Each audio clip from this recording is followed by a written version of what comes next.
Stop believing that you can't control your edges. Whatever the edge is that makes you do whatever you do that you know is wrong, you have the mind and the will and the strength to stop it.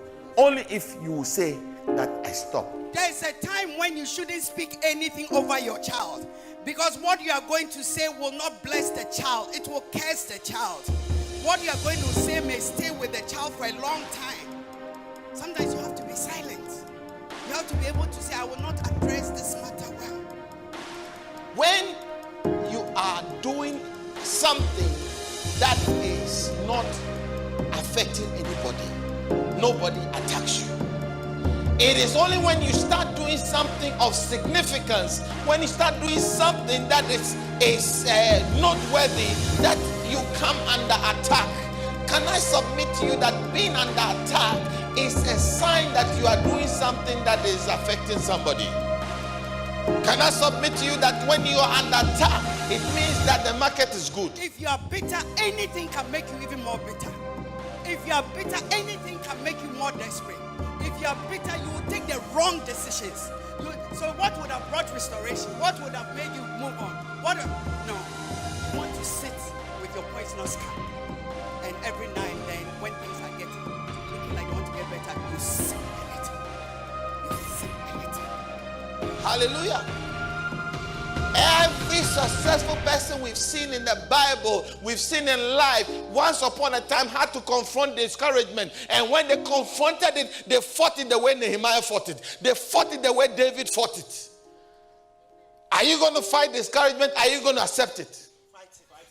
Wow, so that were some of the powerful messages that we've been exposed to every week in our lives. And we are here to discuss them and talk about how it's impacted upon our lives in practically. I'm Pastor Sam and I'm here with Prince Kelvin Jampoma. I'm Charity Poku. My name is Seth Kwame Boatin.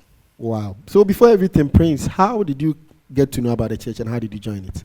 Okay. So I joined this church last year in September. And it was a very funny experience because I had just met Pastor Sam about 2 weeks before coming to this church. And he had invited me and I declined. I had told him somebody else had invited me to a different church. I won't mention the name of that church. And I told him I was very, very interested in that church, so I would rather attend that church. He said, okay. And a week later, something happened at that church. I got missing at that church. I got missing while trying to find that church. And while asking around, if people knew that church, so that they would direct me there, I kept meeting people, person after person, who either gave me wrong directions or very mean towards me. I met a man who said, I have no help for you whatsoever. So I got really discouraged in my effort to find that church. And it happened for 2 Sundays. So on one Saturday, while sleeping on my bed, I remembered Pastor Sam. At that time, I didn't know him in any very personal way. I remember him telling me, I want to invite you to my church. I want to invite you to my church. So I sent him a message. Please, I want to come to your church. He said, that's very great. So I came, but it wasn't Reverend Chris who was preaching on that day. So I hadn't had a personal experience with the sermon that was being delivered in this church. But I met Seth. And on our way back, I lived with Seth in the same postgraduate accommodation. Seth was telling me, Prince, I've been in this church for a while. I'm telling you, this church is a very powerful church. Prince, you need to come again next week. You need to come again next week. I'm like, really? If it's as powerful as you say it is, I'm going to give it a try. I came, and on that Sunday, Reverend was delivering a message. I think it was fighting discouragement, and it was really, really a word in season. And I decided from that point that I really have to stay in this church. So that's how come I got here. That's a very powerful. It's like a movie. Seth, what's your experience like? Mine is not that different from Prince. I travel a lot, and anytime I travel, I'm a Baptist. I was born into it. So, but anytime I travel, I'm out of Ghana, I attend a different church. I don't go to Baptist. I have one particular church I attend. So when I go here, I had plans of looking for that church to attend. And I met you, Pastor Sam. And I remember you invited me to church, and I say, I will come. So that day, it was raining, but you came to pick me up. And I got here, and that was it. I keep telling people that I knew God, but I've gotten to know God more. And I'm so excited I'm in this church, and it has already become a burden for me that all too soon I'm almost ending my studies here, and I have to maybe go back, and I'm thinking of how I'm going to manage. Yeah, not being here on Sundays, Wednesdays, and it's a problem for me, and I'm not taking lightly. It's something I've discussed with I think I've mentioned to you. I've mentioned to Reverend Chris and Pastor Gloria, but I think God will make a way.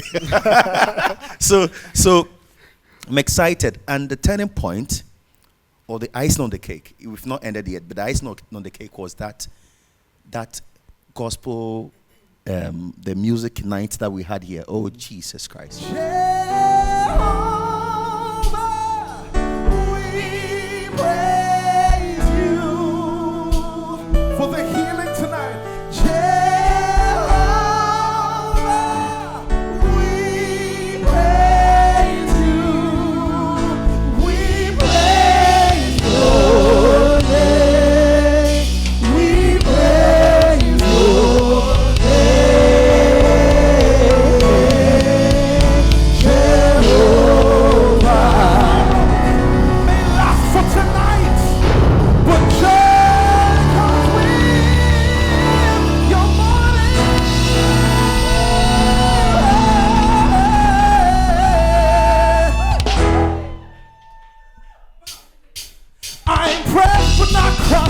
Persecuted, not abandoned, struck down but not destroyed. I am blessed beyond the curse, for his promise will endure, and his joy is gonna be my strength. Yes, it is. Though your sorrows may last for the night, but joy comes with your love. I'm taking my sorrow. Very powerful. That was it. So I told myself, said you are here to stay. You're not going back. And I'm staying. Wow. Charity. I think my experience is quite different from all of you, because I was first told about CICC back in 2013. Wow, that's long. That's a very long time. I remember going out for a meal with one of my friends. She was here, and she's like, "Oh, I found the church." I'm like, "Okay, it's good for you." You stay there. So I never really made up my mind to come here. Then one of the guys I was living in the same flat was, "You just live quite close to that church, you know, that your friend goes to." I'm like, "Yeah, I've been invited, but I'm happy where I am." You don't have to go to any church when you are settled where you are. So I think the first time I came here was 2017, 4 years from when I was invited, because it was somebody was having a baby christening, so I came to support them. And it was Reverend Gloria who was preaching that day. I can't remember what the preaching was about, but I just kept looking at her. I'm like, wow, I've never seen a preacher like this one. All I could remember was just following her as she walked around. Yeah, I went back to my church, but when I got married, my husband wanted us to move to a new church since we moved to a new area. I'm like, okay, wherever you want us to go, we'll go. So I guess we ended up here. Maybe God was pulling me all along, but I never really paid attention.